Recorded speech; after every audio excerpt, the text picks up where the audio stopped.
Siapa yang tak mengenal sosok Sunan Giri yang hidup pada abad ke-14 Masehi? Ia merupakan ulama dari kalangan Wali Songo.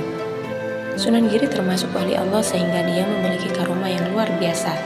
Dia juga termasuk penyebar dakwah Islam pertama di Jawa dalam sejarah Indonesia. Sunan Giri selain sebagai ulama yang menyebar syiar Islam, Wali Songo ini ternyata bertahta sebagai seorang raja dengan Prabu Satmoto.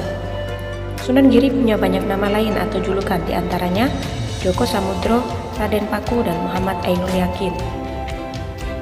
Sebelum menyebarkan paham Islam, Sunan Giri pernah mendalami ilmu agama kepada Sunan Ampel di pesantren Ampel Denta, Surabaya. Seorang wali Allah, nama Sunan Giri memiliki karomah yang luar biasa. Di antaranya, beliau pernah merubah pasir menjadi barang dagangan. Raden Paku di masa kecilnya sering membantu ibunya berdagang. Suatu ketika ikut berlayar ke Kalimantan untuk berdagang. Sesampainya di Kalimantan, Sunan Giri tak menjual dagangannya secara kontan, tetapi boleh secara hutang atau dicicil pembelinya. Bahkan sebagian dagangannya sering dibagikan kepada fakir miskin. Melihat hal tersebut, Abu Hurairah selaku orang kepercayaan Nyai Ageng Pinati memperingatkannya, karena bisa saja pulang ke Jawa dengan hasil tangan kosong tanpa mendapat untung. Hal itu pun ternyata benar. Setelah 10 hari dan akan pulang ke Jawa, orang yang mengambil barang kepada Sunan Giri belum juga lunas. Sehingga kapal yang dipimpin Abu Hurairah pulang ke Jawa tanpa membawa apa-apa. Alasan lain adalah kapal yang ditumpangi harus memiliki berat agar menjaga hantaman ombak karena kapal yang ringan. Sehingga Sunan Giri memerintahkan agar para rombongan kapal itu mengisi karung dengan pasir dan batu agar kapal memiliki muatan.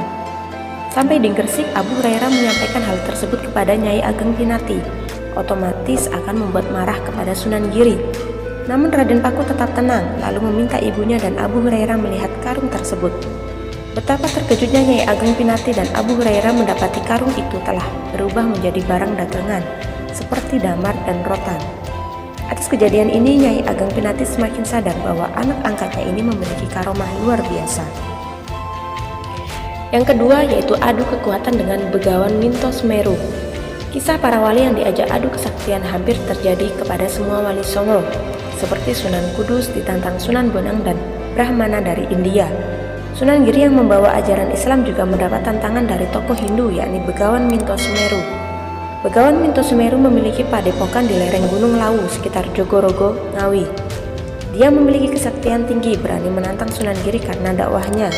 Dia datang ke Gresik untuk menantang Sunan Giri. Dalam pertarungan ini ada 4 kejadian, yakni Sunan Giri merubah angsa menjadi seekor naga, kempayang yang melayang-layang, adu kesaktian jubah, dan ikat kepala hingga menumpuk ribuan telur. Dari sekian kesaktian itu bisa dimenangkan Sunan Giri dan Begawan Minto Semeru mengaku kalah hingga akhirnya menjadi santri Sunan Giri. Wallahu a'lam bishawab.